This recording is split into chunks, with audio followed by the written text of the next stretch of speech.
Chinese bombers carry out strike drills following the U.S. escalation in the South China Sea.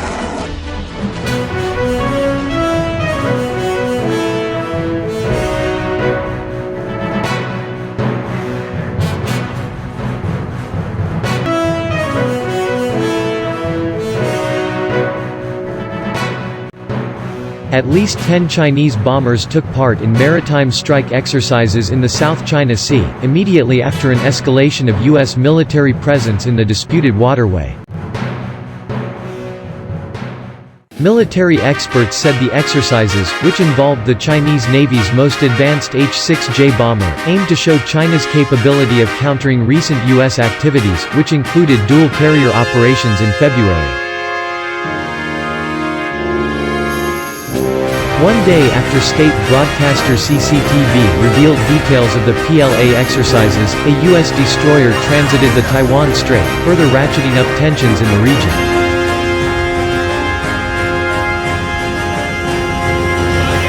Get the latest insights and analysis from our Global Impact newsletter on the big stories originating in China.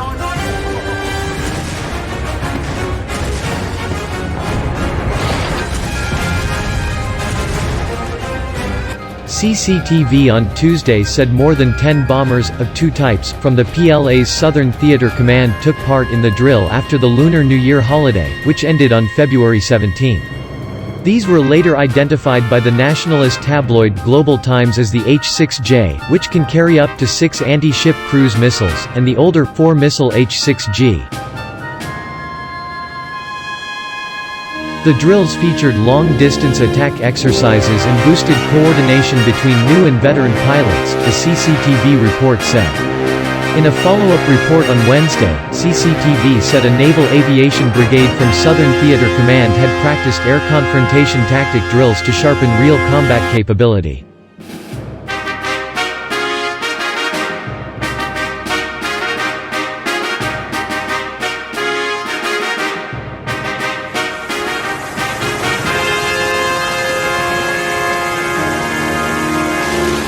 Yu Gang, a retired PLA colonel, said the exercises aimed to counter recent U.S. operations.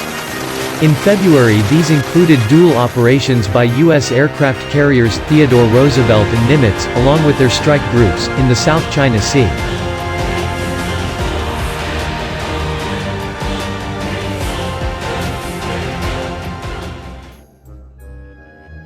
This is to show that the Chinese military is capable of countering and closely following what the U.S. is doing, and that it is in control of the situation, he said.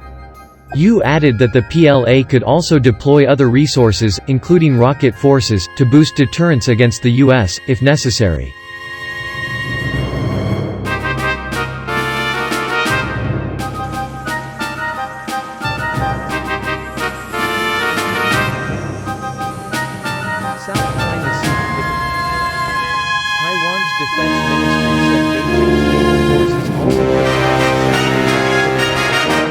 On Wednesday, the Arleigh Burke-class guided missile destroyer USS Curtis Wilbur went through the Taiwan Strait to demonstrate the U.S. commitment to a free and open Indo-Pacific, according to a statement from the U.S. 7th Fleet. The United States military will continue to fly, sail and operate anywhere international law allows, it added.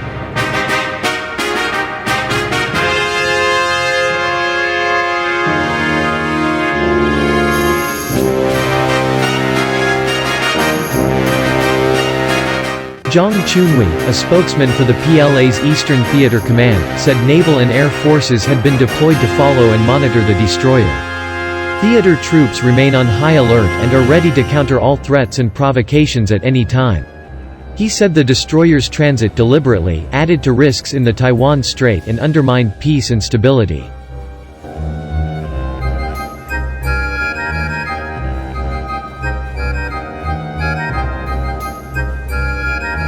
Song Zhongping, a former PLA instructor who is now a Hong Kong-based military affairs commentator, said the Chinese bomber drills were targeting both the South China Sea and Taiwan.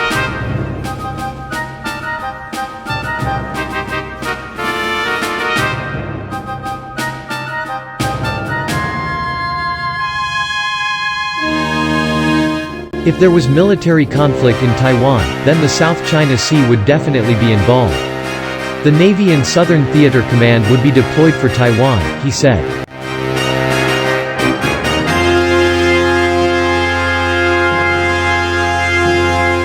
According to Song, an important aspect of the exercises was the integration of China's new and older generation bombers, to boost combat capability. The training should not just focus on the new bombers, but also on improving the capability of the older ones, he said.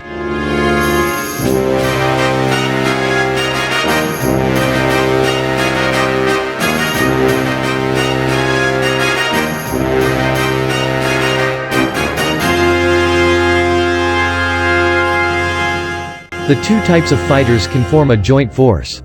We cannot just rely on new bombers in a military conflict as they are small in number.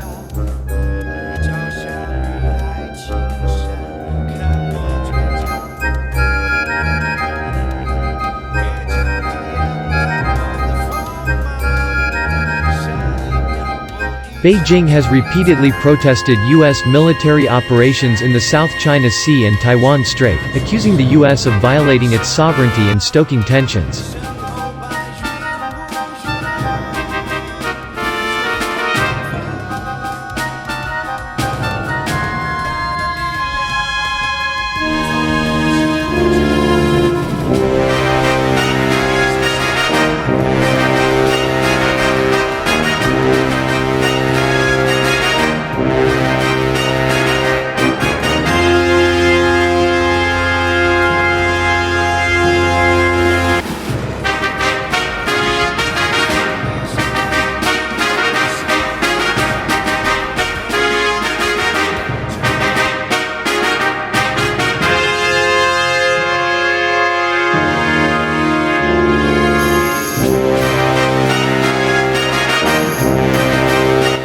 As the U.S. seeks to rebuild its alliances in a bid to counter China, more nations have taken part in South China Sea operations.